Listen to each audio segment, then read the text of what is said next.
G'day everyone and welcome to my coverage of the 2024 Newport Railway Workshops Open Day.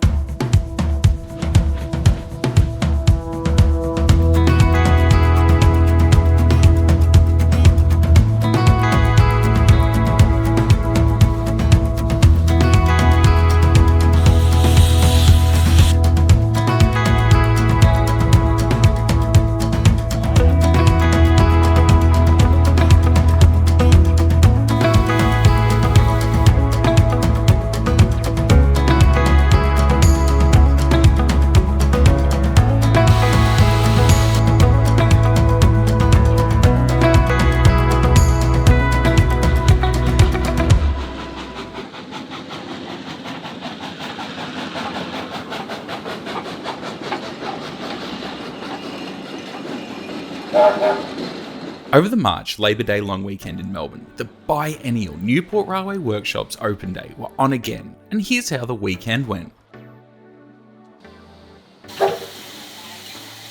The spectacular 3-day event that only happens every 2 years is an amazing showcase of Victoria's heritage railway organisations, and is set in the historical 135-year-old Newport Railway Workshops, 8.5 kilometres from the Melbourne CBD, adjacent to the Williamstown and Werribee railway lines.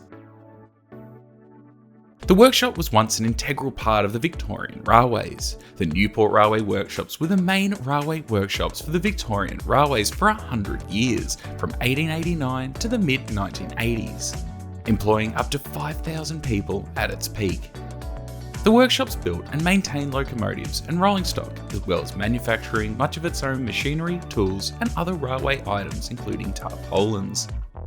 Nowadays, the workshop is home to Steam Rail Victoria, 707 Operations, and DERMPAV, 3 groups responsible for running, restoring, and maintaining our heritage railways. However, this event brings together many other organisations, like Yarra Valley, Daylesford, Mornington, the Victorian Goldfields Railway, and V-Line.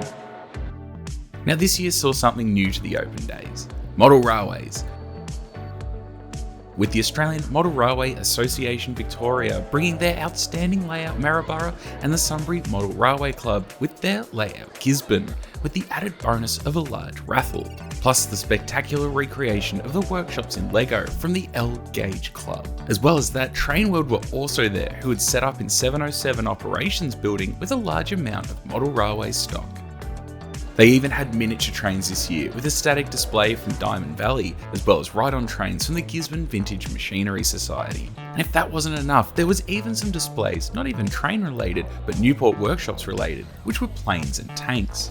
As during the war years, the workshops did see a mild repurposing that saw boats, tanks, and aeroplanes being built for the war effort, and it was great to see this also recognised. Now, as a bonus, the Newport Railway Museum, just down the road, was also open, and a ticket for the event got you free entry into the museum. However, this museum is open generally once or twice a week, so if you are keen to visit, you most certainly can. As a bonus during the open weekend, they also had the Grey Ghost Harris and Hitachi power cars open for everyone to have a look around inside to see how he once commuted around Melbourne. And to make things even easier to get around, there was a free vintage shuttle bus running between the open day to the museum and the Newport Railway Station, so it was very easy to get there via public transport. This year we saw a number of locomotives in steam and running demonstrations up and down the yard with the goods train. And those were a freshly repainted R761, R711, R707, D3639, A2986, K183, K190, and K153. And not to forget, they also had B72, back from a 36-year restoration, sporting its early 1980s VicRail teacup livery, which was certainly a crowd favourite.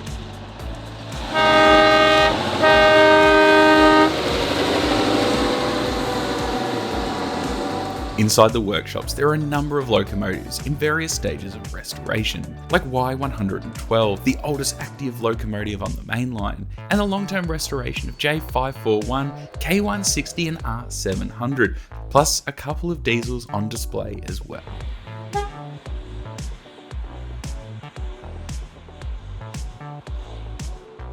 Over in the 707 operations building, we also got a first look at their Hitachi set, and I hope that one day we do get to travel on this again soon, as well as that they also had their newly acquired P-Class. During the weekend, we also saw guided tours throughout the venue, and one of the highlights of this was being able to see a carriage lifted off of its bogies.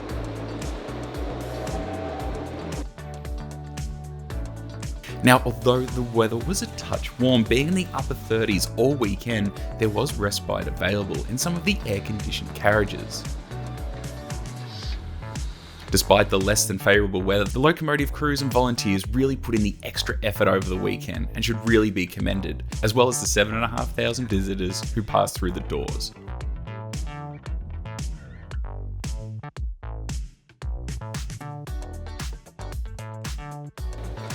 Now, I think the biggest takeaway from this event is that we are extremely lucky here in Victoria to have so many active preservation groups, all working with great effort and passion to keep these trains working.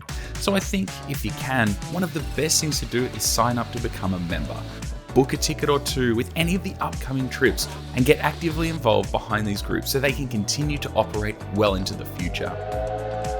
Now, if you missed out on this excellent event, it will no doubt be on again in 2026. And I'd also like to thank SteamRail for asking me to produce a video leading up to the event, as well as asking myself, Micah, Malcolm and Kieran to do a little bit of commentating during the weekend.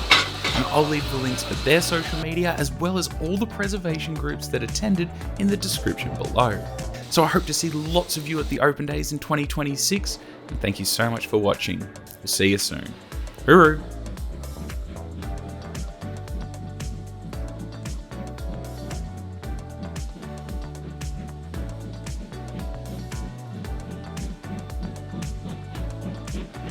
Yep.